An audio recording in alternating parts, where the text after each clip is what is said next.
জনগণের নির্বাচিত পার্লামেন্ট ছাড়া কোনো সংস্কার স্থায়ী হয় না, টেকসই হয় না। নির্বাচন লাগবে এই সংস্কারকে বাস্তবায়ন করার জন্য, একটা বাদ দিয়ে আরেকটা হবে না। আমরা বিচার চাই এবং নির্বাচনের আগেই আমরা অন্তত পক্ষে এই বিচারের অন্তত প্রাথমিক অগ্রগতি দেখতে চাই। শহীদেরা পুরে পুরে সেই অপেক্ষা করছে, তাদের পরিবাররা সেই অপেক্ষা করছে, আহত যোদ্ধারা সেই অপেক্ষা করছে। আমরা সংস্কারকে এগিয়ে নিয়ে যাওয়ার জন্য অন্তর্বর্তী সরকারকে ধন্যবাদ জানাই। তারা ঐকমত্য কমিশন, তার আগে সংস্কার কমিশন করেছে, আমরা ঐকমত্যে এসেছি। জুলাই জাতীয় সনদ সই হয়েছে, সবাই মিলে এত বড় ঘটা করে জাতীয় অনুষ্ঠানে আমরা যে সংস্কার সই করলাম, এই সংস্কার তো নির্বাচনের মধ্য দিয়ে সম্পন্ন হবে। জনগণের নির্বাচিত পার্লামেন্ট ছাড়া সংবিধান বদলে না, জনগণের নির্বাচিত পার্লামেন্ট ছাড়া কোনো সংস্কার স্থায়ী হয় না, টেকসই হয় না। কাজেই নির্বাচন লাগবে এই সংস্কারকে বাস্তবায়ন করার জন্য। আমরা একটা কথা সবসময় বলেছি, এই সংস্কারের কোনো গণসংহতি আন্দোলনের প্রায় নোট অফ ডিসেন্ট নাই বললেই চলে, কারণ আমরা সংস্কারের প্রস্তাবগুলো হাজির করি। একই সাথে এটা বলেছি, অভ্যুত্থান একটা সম্মিলিত সংগ্রাম ছিল।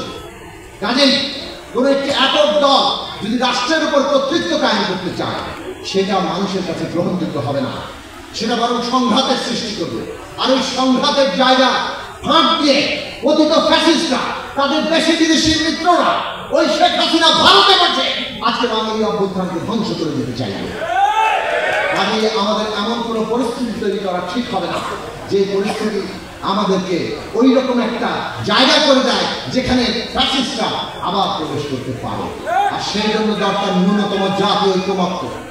ন্যূনতম জাতীয় ঐক্যমত্য ছাড়া এই যে সম্মিলিত সংগ্রাম, এই যে সম্মিলিত অংশগ্রহণ, তাদের প্রত্যেকের ন্যূনতম জাতীয় ঐক্যমত্য ছাড়া আমরা এই রাজনৈতিক উত্তরণ যথার্থভাবে ঘটাতে পারবো না।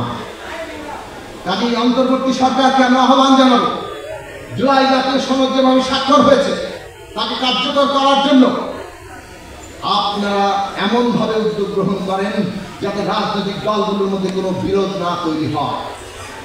আপনারা যদি পক্ষপাতিত্ব করে বসেন, বিরোধ অনিবার্য হয়ে উঠবে। কাজে পক্ষপাতিত্ব করবেন না। সংস্কারের ধারণা, সংস্কারের লক্ষ্য আমরা দৃঢ়তার সাথে ধারণ করি এবং এই দেশের রাজনৈতিক দলগুলি রাজনীতি করবে, তাদের উপরে দায়িত্ব বর্তায় বাংলাদেশকে এগিয়ে নিয়ে যাওয়া। অন্তর্বর্তী সরকার চিরস্থায়ী নয়।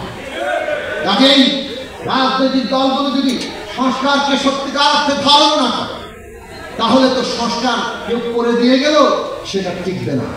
অতএব রাজনৈতিক দলগুলো যাতে সম্মিলিতভাবে দেশের জনগণের সামনে জাতীয়ভাবে অঙ্গীকার করতে পারে, একসাথে হাত তুলে বাংলাদেশকে বদলে দেওয়ার শপথ নিতে পারে, তার ব্যবস্থা আপনাদের করতে হবে। নিরপেক্ষ, সত্য প্রকাশে আপোষহীন।